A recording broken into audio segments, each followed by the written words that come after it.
سلطان محمود غزنوی کا دربار لگا ہوا تھا۔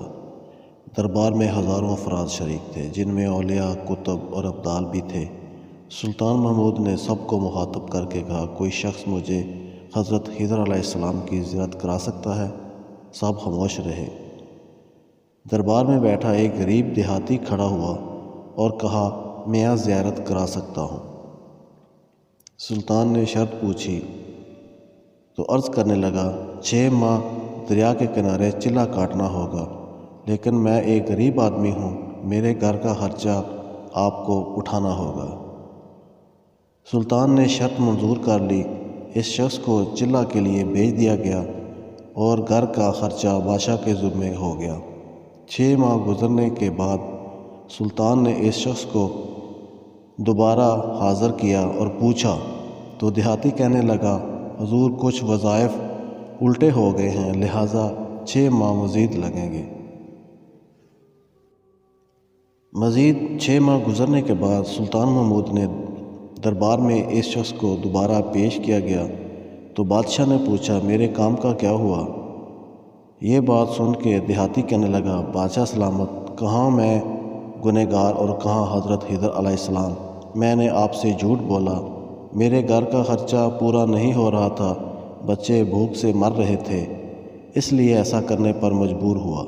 سلطان محمود غزنوی نے اپنے ایک وزیر کو کھڑا کیا اور پوچھا، اس شخص کو سزا کیا ہے؟ وزیر نے کہا، سر، اس شخص نے بادشاہ کے ساتھ جھوٹ بولا ہے، لہٰذا اس کا گلا کاٹ دیا جائے۔ دربار میں ایک نورانی چہرے والے بزرگ بھی تشریف فرما تھے، کہنے لگے، بادشاہ سلامت، اس وزیر نے بالکل ٹھیک کہا ہے۔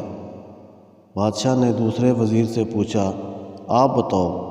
اس نے کہا، سر، اس شخص نے بادشاہ کے ساتھ فراڈ کیا ہے، اس کا گلا نہ کاٹا جائے بلکہ اسے کتوں کے آگے ڈال دیا جائے تاکہ یہ ذلیل ہو کے مرے، اسے مرنے میں کچھ وقت تو لگے۔ دربار میں بیٹھے اسی نورانی چہرے والے بزرگ نے کہا، بادشاہ سلامت، یہ وزیر بالکل ٹھیک کہہ رہا ہے۔ سلطان محمود غزنوی نے اپنے پیارے غلام ایاز سے پوچھا، تم کیا کہتے ہو؟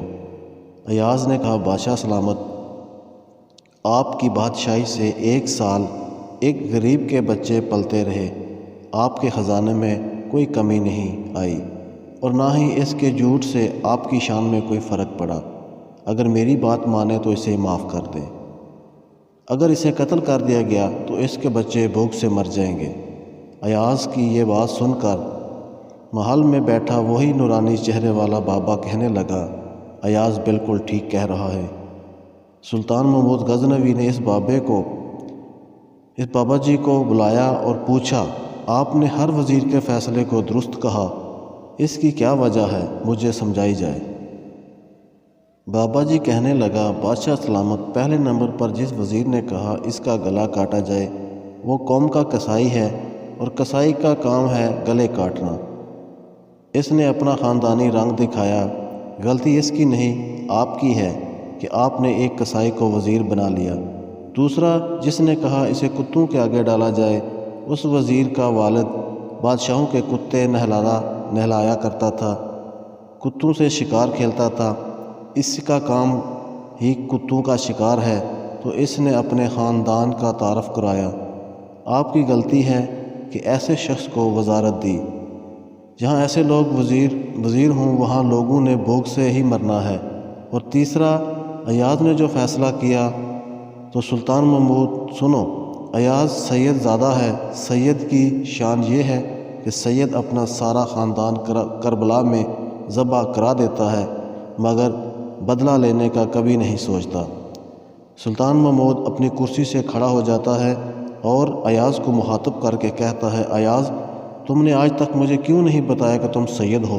ایاز کہتا ہے، آج تک کسی کو اس بات کا علم نہ تھا کہ ایاز سید ہے، لیکن آج بابا جی نے میرا راز کھولا، آج میں بھی ایک راز کھول دیتا ہوں۔ اے بادشاہ سلامت، یہ بابا کوئی عام ہستی نہیں، یہ حضرت خضر علیہ السلام ہیں۔